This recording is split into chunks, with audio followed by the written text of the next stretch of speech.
Penggunaan e-filing A9. Login menggunakan akun Gmail untuk dosen harus sudah mendaftarkan terlebih dahulu agar bisa menggunakan fitur untuk dosen. Untuk mendaftar sebagai admin silakan menghubungi nomor yang tertera pada deskripsi.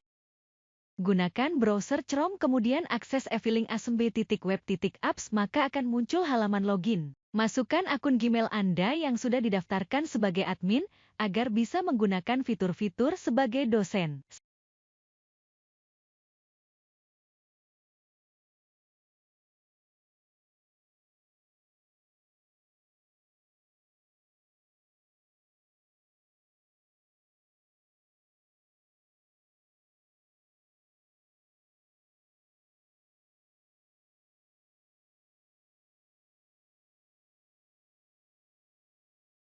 Setelah masuk ke halaman utama, pada saat awal Anda belum mempunyai kelas, klik tombol tambah kelas baru untuk menambahkan kelas.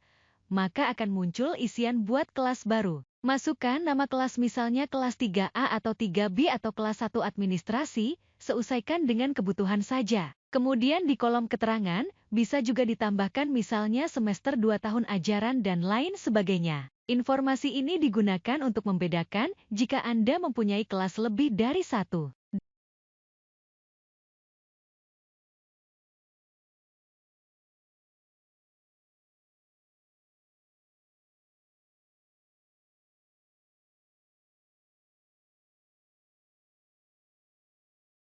Dari kelas yang sudah dibuat klik ikon 3 titik di pojok kanan atas, maka akan muncul menu-menu lain yang terkait dengan kelas yang sudah dibuat. Ada untuk edit, merubah informasi, dan menghapus kelas. Anda bisa mencobanya merubah informasi kelas dan deskripsinya, ataupun coba menghapus.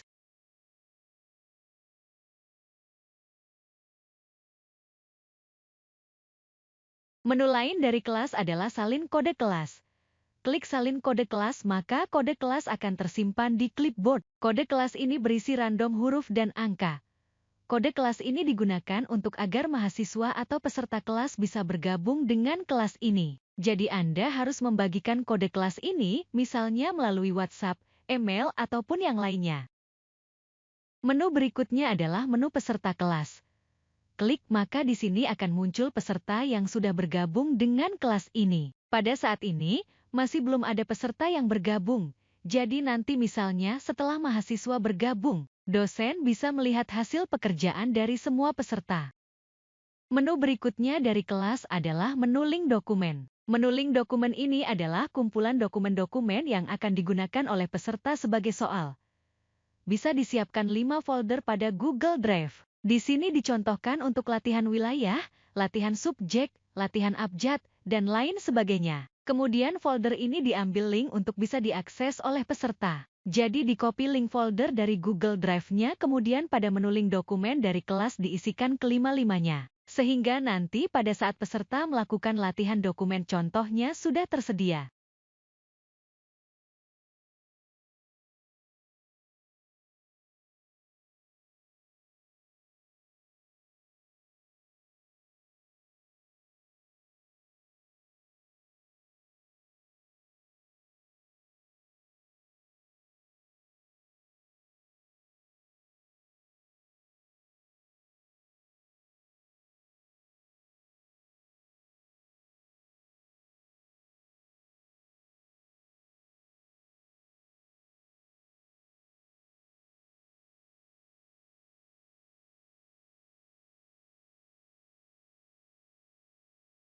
Untuk mencoba menggunakan pelatihan e-filing ini, pada kelas yang sudah dibuat klik tanda panah. Maka aplikasi akan masuk ke halaman praktikum e-filing. Nah di sini di samping kiri sudah disiapkan 5 macam latihan penyimpanan arsip, yaitu penyimpanan berdasarkan wilayah, subjek, nomor, abjad, dan tanggal.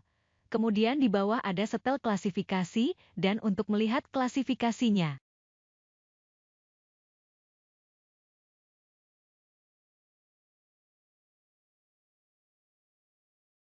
Satu penyimpanan berdasarkan wilayah. Tahap pertama kita setel dulu klasifikasi. Klasifikasi ini untuk wilayah biasanya sebagai contoh. Provinsi, kemudian di bawahnya kota atau kabupaten, di bawahnya lagi kecamatan. Jadi ini secara hierarki. klasifikasi primer, kemudian sekunder, juga tersier. Untuk tersier bisa digunakan ataupun tidak ya, jadi sesuai dengan kebutuhan saja. Perhatikan video akan diperlihatkan contoh bagaimana membuat klasifikasi untuk penyimpanan wilayah, untuk klasifikasi primer, sekunder, dan tersier.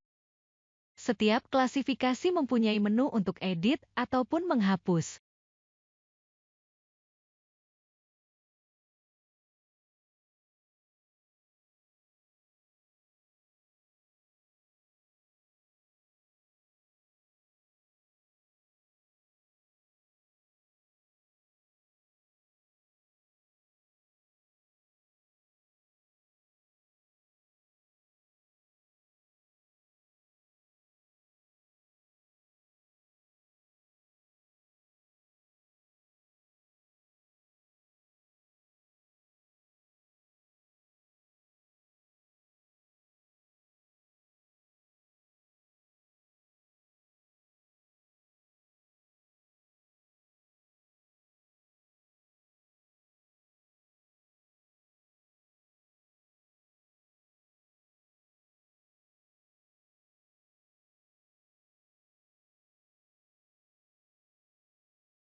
Untuk melihat hasilnya, klik menu klasifikasi di sini terlihat ada Jawa Barat, Jawa Timur, kemudian di bawah Jawa Barat ada klasifikasi sekunder dan tersier.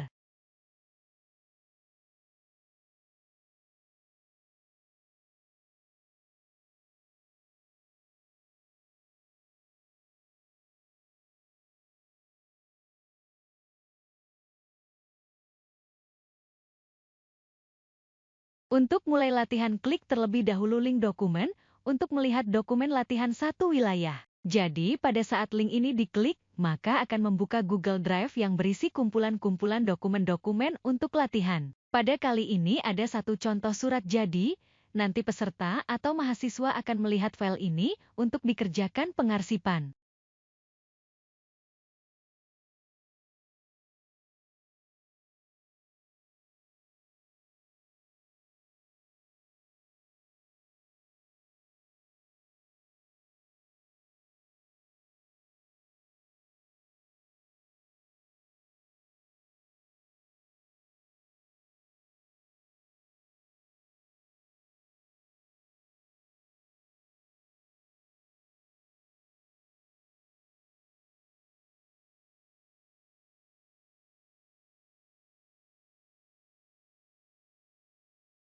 Klik tambah arsip baru, pilih jenis arsip, disesuaikan dengan kebutuhan, kemudian tipe arsip, kemudian klasifikasi primernya juga dipilih. Kemudian tersier, sekundernya juga.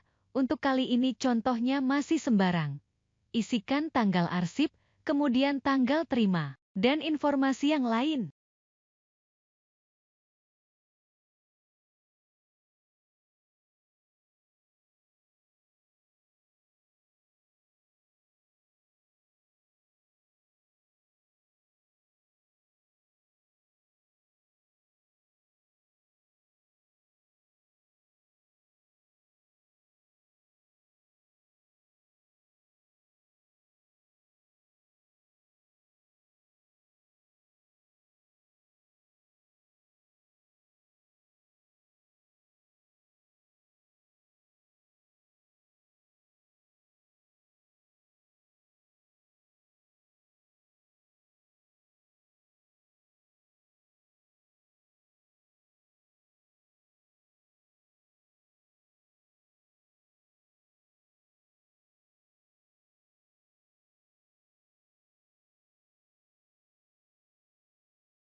Setiap arsip yang ada di list di tabel itu juga bisa diedit dan dihapus. Untuk melihat berdasarkan klasifikasi, klik klasifikasi, kemudian pilih sesuai yang tadi diisi. Maka akan muncul filtering ataupun memilah sesuai yang klasifikasi yang dipilih.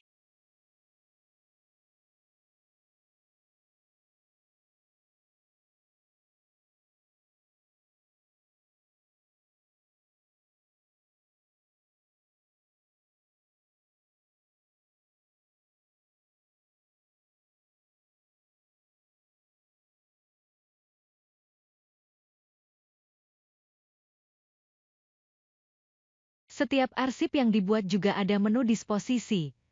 Nah, klik ikon 3 titik, pilih disposisi, diisikan sesuai soal yang dibikin. Kemudian, untuk melihatnya juga klik lihat disposisi.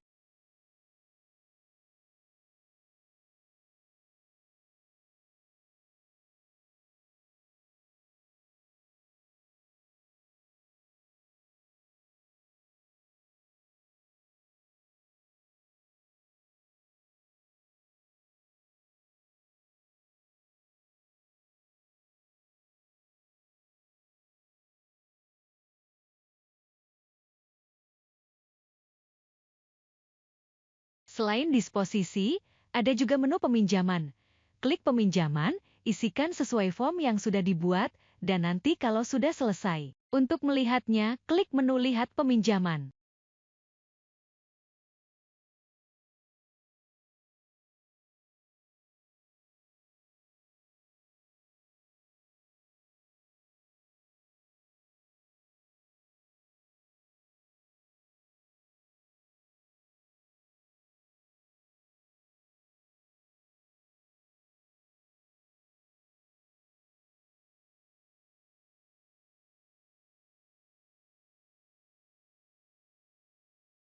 Ya, untuk latihan 1 sudah selesai.